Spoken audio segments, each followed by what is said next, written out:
So as a young child, my family had employed a domestic worker. She was called Tina, but to me, she was Kakak, meaning older sister in Malay. Kakak was an elder sister to me and my brother, and to my parents, she was another daughter. She was an invaluable part of our family, helping to take care of us and the household. I look back on my childhood very fondly, but as I delve deeper, I realized that my Kakak was very likely exploited. She was only 19 when she came to my family, and my parents often had to help her when she had no money to send home because of her debts. This is the case for millions of migrant domestic workers like my Kakak, and this is exactly who the Fair Employment Agency hoped to help when we first started in Hong Kong. Now, having achieved success, what is the next step for us? Good afternoon, panelists. We are Team SMU, and we are here to present on FEA, Changing the Landscape. So as one of the largest agencies in Hong Kong, we succeeded in improving the lives of many domestic workers there.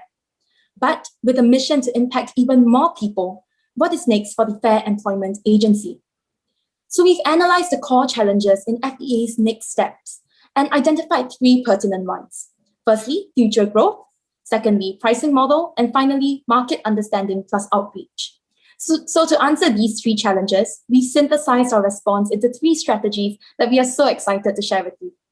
So to address the first challenge of future growth, the team considered two clear routes that FEA could take.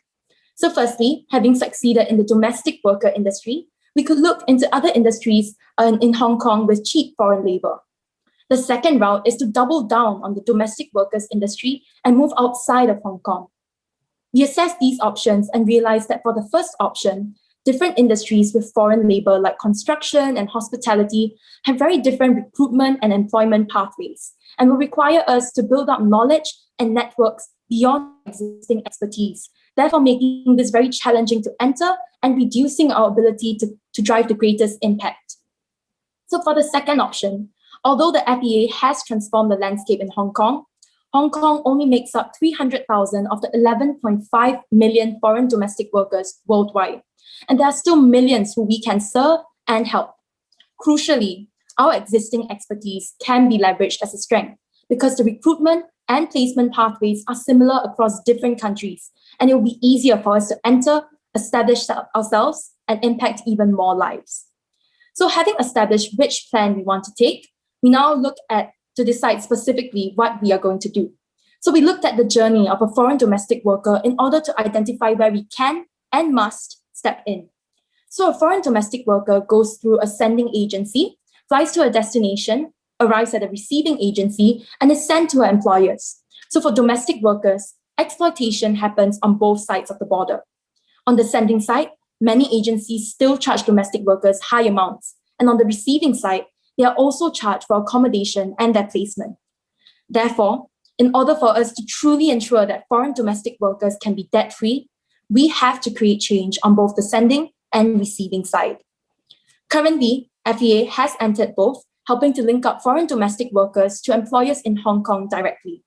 However, while we have transformed the receiving side in Hong Kong, we also need to look at other markets that hire large numbers of domestic workers and expand there. Before we can do so, we also need to ensure that we are able to recruit enough workers on the sending side to meet the demand once we enter newer markets. However, our current operations are not even sufficient to meet the Hong Kong demand. Therefore, to begin, the team believes that our first step should be on growing in the sending side, as it will open the path for future growth. The team assessed where FEA could focus on and decided that as we already have a foothold in the Philippines, and with Philippines being the country where 25% of foreign domestic workers come from, we want to scale our business there. Next, we looked at how we could do so and identified two ways, organically or through franchises. The organic way is slow and costly, but gives us greater control in ensuring that all our agencies work ethically. The franchise, on the other hand, is a quicker and cheaper way, but gives us less control in terms of how the agency is run. The team assessed both options and realized that in newer markets where we have yet to transform the industry, having greater control is crucial. This is because we believe that most franchisees will be unlikely to conform strictly to our practices in an industry where unfair practices go unpunished and are extremely lucrative. However, in markets where we have created a new industry standard like in Hong Kong, existing and future agencies would feel the need to conform, as that is what the market demands. So we believe that when first entering a market, we should grow organically. And once we have established ourselves, we can then scale with franchises. Therefore, the first part of our response to the challenge of future growth is to focus on establishing our recruitment and training agencies in the Philippines through organic growth, leading us to our first key question: how can we build a stronger sending network in the Philippines? Now, let's jump right into our first strategy, where we will plant the seeds of our organic growth in the Philippines and through expanding our training centers and getting domestic workers on board through innovative messaging. Now, because of our zero placement fee mission, domestic workers actually save 1 to 2,000 USD. With such strong tangible benefits, we have every reason to believe that many domestic workers will be keen to join our agency, so long as our value proposition is properly communicated. However, currently, our outreach in the Philippines is fairly limited due to two reasons. Firstly, we are restricted by location, as we only have one training center in the North Philippines, leaving the entire of the South areas untargeted. Hence, our next best choice for the new center will be in the south of the Philippines, and more specifically, Davao City, as it is also the second largest city in the Philippines with a large population. The second reason is that we are also unable to effectively communicate our value proposition to the domestic workers.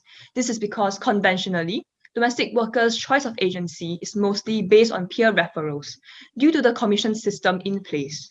Because of that, most domestic workers are actually unaware of the other alternatives out there, and they do not know that we even exist. Therefore, the challenge of market segmentation and outreach arises here, where it is important for us to engage in strong marketing through innovative messaging to gain awareness.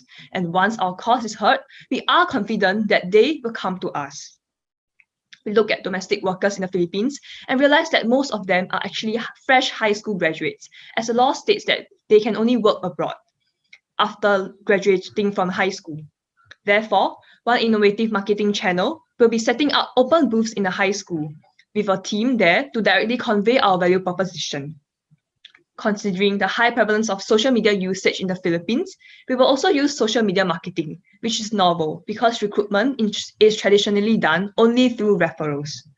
Our marketing will be in the form of short series on Facebook and YouTube, where we will show the stories of our Filipinos beneficiaries in Hong Kong in each episode, showing how FEA has impacted their lives in a different but impactful way, beyond just initial recruitment. The demonstration of true stories of their peers from the Philippines, together with the right channels, we believe will make a compelling case for us to gain trust from the domestic workers. And with such innovative messaging, we believe that we can solve the challenge of market segmentation and outreach. So now that we've established ourselves in the Philippines, we want to look at the second part of our future growth, the receiving side, and decide which markets we should expand into. So we decided to look at markets based on two main criteria. So firstly, we looked at the size of the Filipino domestic helper population. So the reason why we're doubling down on the Filipino domestic workers is because we are already building one end of the network, which is in the Philippines. And therefore, we should play on our strengths by looking at markets that have a high demand for Filipino domestic workers. Based on this, the top 6 markets apart from Hong Kong have been ranked from highest number of domestic Filipino workers to lowest on the slide. So the second criteria that we looked at was the readiness of the market. So we recognize that our success in Hong Kong was driven heavily by regulations and public support for the cause. And this success would be difficult to achieve in markets without. So in assessing which of these 6 markets to go with, we realized that the first 4 Gulf countries are likely not ready for our service. Those markets have something called the kafala system there, which allows employers to tightly control their domestic workers. This is the legal standard and is deeply ingrained in their society and is very hard to change. Therefore, FEA should look at other more ready markets for its next steps, where we can drive the most impact. This leaves us with Malaysia and Taiwan that have a large population of domestic workers and also have a higher level of social progression in the country. Therefore, we believe that employers there would be willing to pay more to ensure that their workers are debt-free.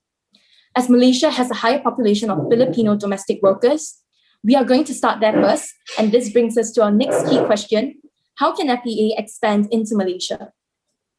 Now, when it comes to the Malaysian market, it is different from Hong Kong because we are not familiar with the brand new business environment. As a market entry strategy, we need to first go in through organic growth, where we can have greater control to lay a strong foundation. In the long term, only when we have established our brand name and proven our business model, then can we expand rapidly through a franchising model at a low cost.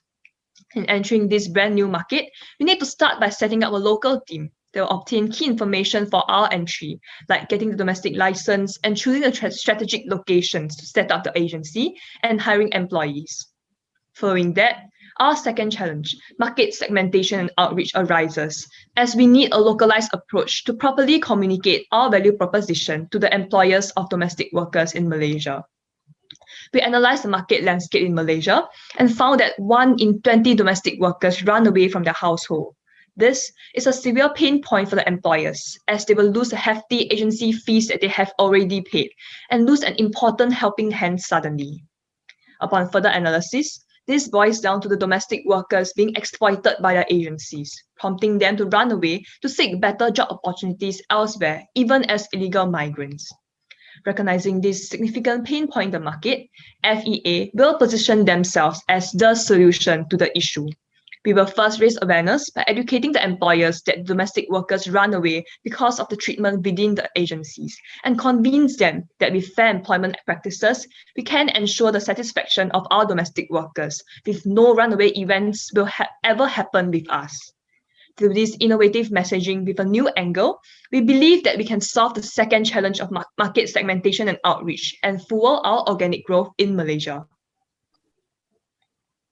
Through establishing ourselves in Malaysia via opening local agencies, it will first enable us to establish our brand name there. However, in the long term, to drive a systemic change across the industry in Malaysia, we will have to scale faster and at a lower cost. And this is where a franchising model would come into play. First, let's look into what we can gain through a franchise model. We can scale our mission, serve more people, and at the same time obtain franchising fees which can be funneled back for further expansion. On the other hand, our franchisees can use our brand name to reap revenue and cost advantages. With our established brand name, franchisees will see an increased demand for their services. In addition, with us owning the entire value chain, which includes training the workers in the Philippines, franchisees would be able to reap more cost savings as they do not have to engage other sending agencies to obtain domestic workers from, which will essentially lead to a cut to their margins. However, to prevent dilution of our brand image, it is essential that we ensure control in our franchisees' practices. And to achieve this, FEA can do 3 things. First, to identify the right kind of franchisee. We propose to add 2 more criteria beyond the common list used to evaluate the franchise applicants. The first criteria would be that applicants must be existing agencies within the foreign domestic worker space. This is so that it prevents steep learning curves for franchisee prospects, which will definitely hinder our timeline to scale. For the second criteria, we also need to evaluate franchise applicants based on values. We are here to revolutionize the industry, and we need to find franchisees who believe in our mission to ensure alignment with our goals. However, beyond that, we also need to ensure alignment of our franchisees' business practices. FEA can also implement an operating playbook and training programs, and this can be used to reiterate our mission and goals, plus the marketing and operating procedures our franchisees would have to adhere to. Now, going back to our executive summary, through expanding our training centers in the Philippines organically, we would be solidifying our sending network and planting the seeds for our success. In Malaysia, we would be solidifying our receiving network through organic growth, then progressively transition into a franchise model as we establish our brand name, hence growing our trees. However, we all know that to plant the seeds and grow our trees for our future growth, it is essential that we first source for water, and in this case, our funds. Therefore, introducing our funding strategy, sourcing the water. Now, if we go back and look into our home ground at Hong Kong, we see that there are 2 key customer segments. Firstly, we have people like Huang, who is looking for a domestic worker to do household chores like cleaning and cooking. Currently, we see that these needs of Huang are easily fulfilled by domestic workers, and frequent changing of domestic workers are not prevalent among families like Huang. However, for the other segment of customers, take for example May. Both her and her husband works at a full-time job, and what her family is searching for is a second mother for their kids. This segment of customers is growing as society progresses, and more women in Hong Kong strive to balance their careers and caretaking. To them, they will not mind spending more money to ensure their kids are in a trusted domestic worker's hands. However, we see that this need of May is currently underserved. There is a conflict of interest between employers and agencies, where agencies are oftentimes not incentivized to provide a best match so that they can earn more placement fees when employers change workers. Hence, we can leverage this gap in the market to charge a premium via utilizing a tiered service structure. Here, we want to segment workers into two different tiers. Tier 1 workers will be best suited to cater to basic needs of a family, and this will adopt the existing fee structure that we have, hence still making this service accessible for the masses. However, for Tier 2 workers, this would cater to families like May, who require more advanced needs such as elderly or childcare. Fees for Tier 2 workers would be higher for employers. However, we believe that there will be a strong demand for it if we are able to capitalize on our strengths. Right now, our existing strength lies in the fact that we own the entire value chain of the foreign domestic worker service.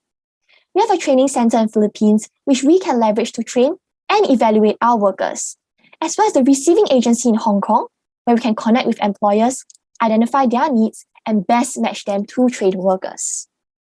Hence, with this key strength that we have, we are strategically positioned to close the gap in this market and provide employers like May with the best workers for her family, and at the same time, gather funds to touch more lives all around the world. Next, let us share how our overseas expansion can be implemented. The first step of planting the seeds in the Philippines will be to set up our new branch in Davao. Next, to draw in new workers, we will engage in outreach through social media ads and talks in schools. While planting the seed builds up our supply of new workers, growing the tree is our first step to serve the demand in the Malaysian market. We begin with securing our local licenses and permits, then setting up our team, and finally engaging in marketing. To ensure that we can cover the initial cost of expansion, sourcing the water in Hong Kong will begin with restructuring our product packages, followed by marketing and training our staff to sell these products. Moving on, we've also identified relevant risks that we can mitigate. I would like to draw your attention to the first one. For our proposed business model of franchising, there's a risk that franchisees may still secretly attempt to collect placement fees. To mitigate this, we should perform regular audits by interviewing workers that have gone through them. Moving on to the cost, we expect wages to be the main cost driver in each of our strategies. For planting the seeds, the total 5-year cost of operating the additional office is $800K USD. This represents a fraction of our present total operating expenses. With this increased supply of workers, we can grow the tree in Malaysia. The Malaysian operations is expected to turn profitable quickly and have a healthy profit margin at the end of 5 years. In order to fund the initial expansion, sourcing the water in Hong Kong with our new services offerings is expected to generate 10% more revenues and will offset the initial expansion cost. To conclude, our strategies present a way forward for FEA. To answer the core challenge of growth, we have delivered our two-pronged strategy, growing our supply of workers in the Philippines and tapping into Malaysian demand. Within each strategy, we have also addressed the core challenge of market understanding and outreach. To ensure our ability to cover the initial cost of expansion, we have created our tiered pricing model, which will grow our Hong Kong revenues. This answers the core challenge of our pricing model. In totality, our strategies help FEA save an additional 11,000 workers from debt bondage in the next 5 years. And beyond that, our strategies set the stage for FEA to drive further impact all across the world. Thank you.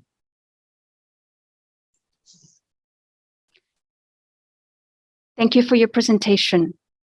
It's now time for the Q&A session. The 15-minute countdown starts now. May we please have the first question? Thank you. Hi guys, good presentation. Just a few questions from my side. Firstly, what are some of the key risks you'd see in expanding into the Philippines, i.e. regulation, getting the various permits, etc.? My second question is around KPIs.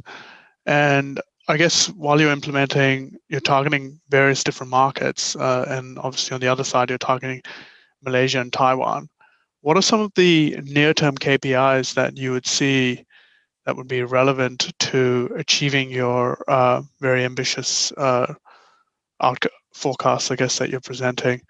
And finally, just around the franchise fee that you're looking to charge, how are you determining that, and what are the assumptions that go behind that? And is that a for-profit franchise fee, or is it more just covering costs?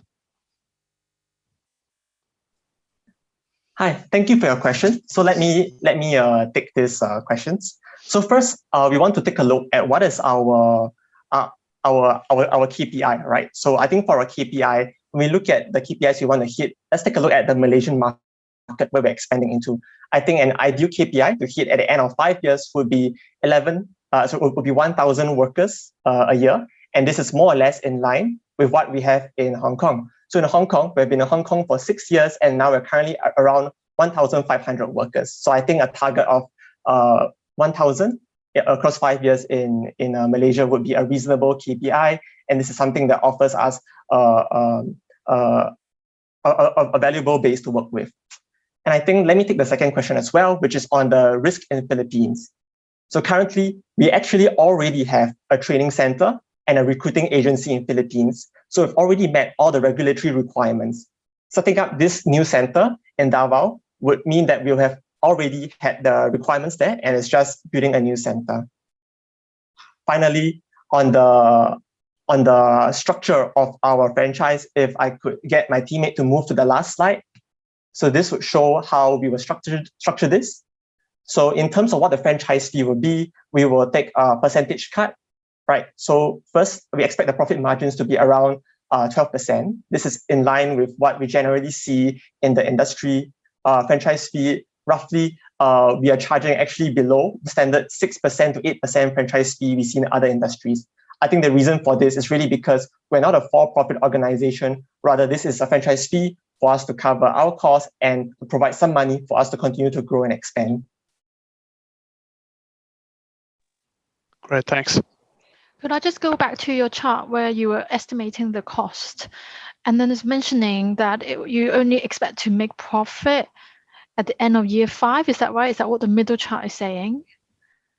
Right. So we expect to break even and make profit at the end of year 2. However, by the end of year 5, as we scale in operations, we see our profit margins to stabilize, kind of like where we see currently in Hong Kong. So we think that we can hit 12% profit margins, which is pretty healthy.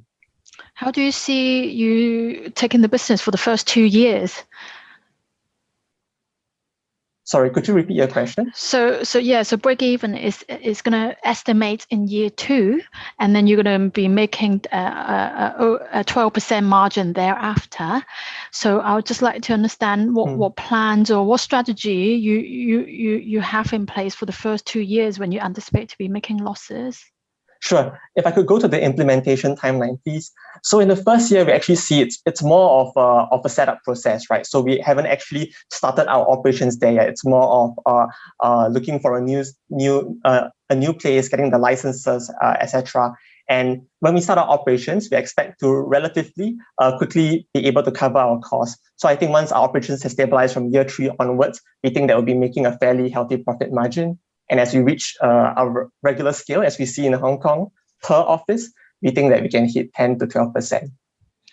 But then all these costs will be incurred upfront, right? So how do you survive yourself in the first 2 years? That's right. So our team has also already taken into account all these costs that we'll see in the first 2 years. So if you take a look in totality, we've calculated that the initial setup cost is roughly around 500K. Right. So we know that for our organization, we actually channel our profits every year into expanding.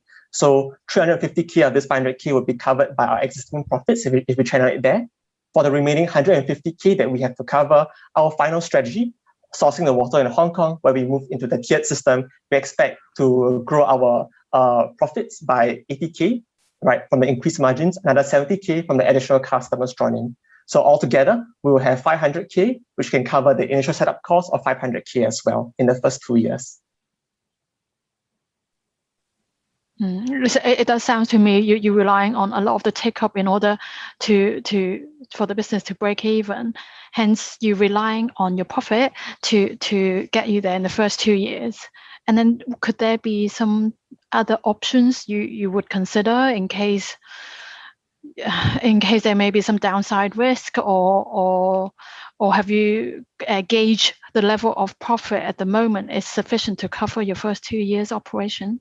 Sure. So I think in terms of looking at the riskiness of this, I think we do recognize that there's a fair amount of risk when we look into expanding. However, our team believes that the approach we're taking, which is to start off with one agency center first in Malaysia and having just one more agency in Philippines, is a gradual way to bring it in. So when we take a look at the kind of cash, can we cover it? I believe that we have a strong amount of cash reserves. We know that our foundation here actually stores a healthy amount of cash reserves, and this is actually dedicated to expansion. So we think that even without the profits that we're channeling here, the cash reserves will be able to cover the first 1 or 2 years, and I expect that we can turn profitable soon after that.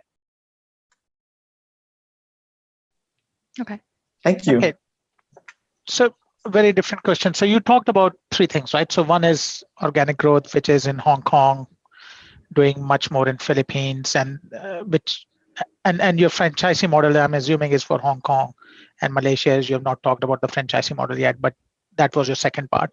When you're talking about franchises, what are the top 3 things you think are the most important to hire a franchisee in your model? Yeah, so thank you for your question. So for our team, we believe that first of all, in countries that we are not so established in yet, we'll definitely want to start with organic growth and then progressively transition into a more franchise model so that we can scale faster and to spread our mission and to touch more lives more quickly. So in terms of considering the top 3 criteria in terms of our franchise applicants, first of all, definitely is their financial in terms of like their financials, whether they have enough finances to fund our business operations, and whether in terms of finances, whether they are sustainable to run operations in the first place. And then secondly, definitely is about whether their values align with our organization's mission and goals. So whether they also believe in this new business model and believe in revolutionizing this industry. Yeah, and for the last criteria, we also believe that we want these applicants to be existing agencies within the foreign domestic worker space. So this will definitely help to prevent steep learning curves for our franchisee prospects, as they already know the know-hows of how to operate in the industry. And we believe that this will enable us to scale more quickly too. Yeah. I hope that answers your question. Yeah. Okay. So I had another question around. So in the case we have talked about the what they call as the foundation, right? So the fair foundation promise, as they call it, or something, fair hiring pledge, which is talking about MNCs and doing with that. None of your solutions uses that possibility to expand. And one, why is that? And do you think some of that can fit into your model?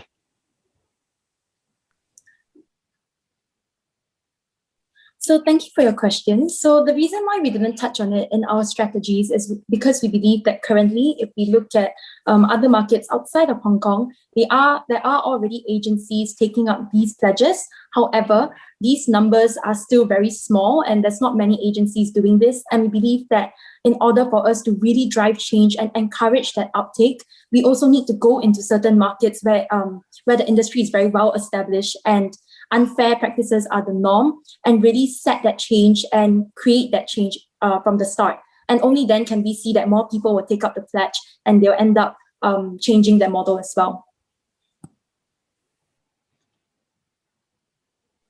Thanks. And do you think, at what stage would you think tying up with multinationals to take that pledge would be helpful in your strategy? Yep. So thank you for your question. So we definitely think that that is a possibility that we can perhaps incorporate in our strategy, but definitely we think that this is not the top priority right now. because based on our research, multiple multinational companies have already taken up this pledge. And on top of that, we believe that there are more prevalent issues for us to actually solve through our case. And that is why we choose to focus on the different kinds of strategies that we have presented, so that we can build a solid ground for us to further plant the seeds for our growth in the future and to spread more change as well.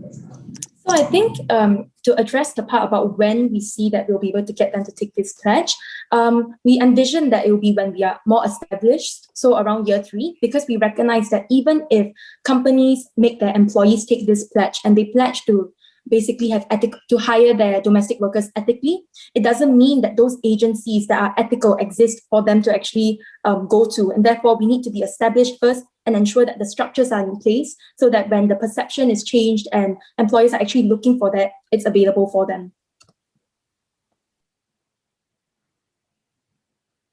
Thanks.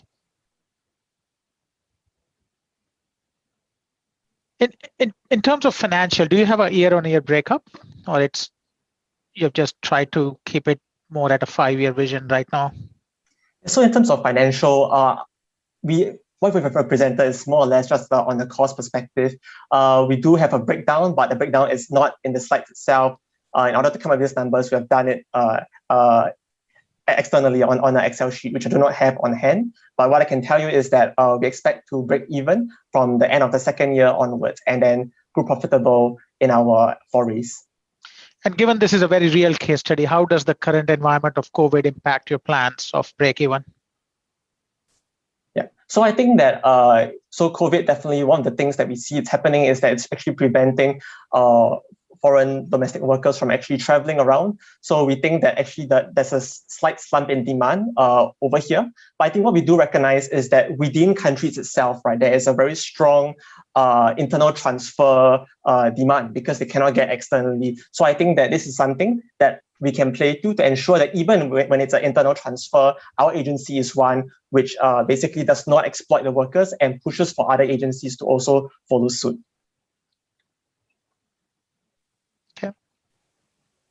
How do you think you might balance that dynamic if you obviously need to ensure that your business break even soon, but and then in your first phase you're capturing volume in Philippines, but trying to maintain your standard as well? How would you look to balance that social aspect versus your financial, objective? So again, let me take this question as well. So I think that one of the things that we're trying to do when we balance this is that we recognize that a business model plays an important part in this. That's why for us, we want to ensure that we have control. That's why we have done this organically. I think from a manpower perspective, we will send people from our Hong Kong office and from the current established Philippine office down to do the setup to ensure that we train the team and hire correctly people with aligned values, people who are passionate about our cause, to ensure that we remain aligned and the quality of our hiring is excellent. How do you apply that in the current COVID lockdown situation? You can't get your people over on the ground to do that standard. Have you kind of thought about the downside of your first phase being delayed?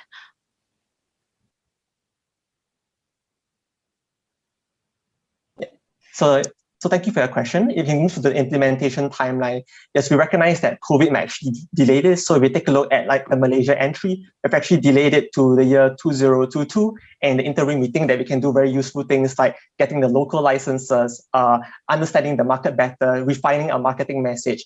And actually now policy restrictions are beginning to lift slightly in Malaysia. And we see that it's a possibility that in the near future, we'll be able to start on our expansion plan. Yeah, and then if I may add on, for our tiered structure within Hong Kong, it also allow us to take this time to get our funds for our future expansion in the future. Yeah, we believe that this tiered structure is totally more important now that COVID happens, because there's more demand for domestic workers, as you can see all around the world.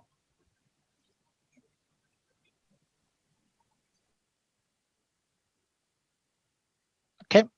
I think we are just time. Thank you, everyone. The judges will now stay in the room to deliberate. Dear team, we will place you in the waiting room for the next few minutes and bring you back for the feedback session. Everyone else, please kindly leave the room, and we will see you later for the results announcement. Thank you. Thank you.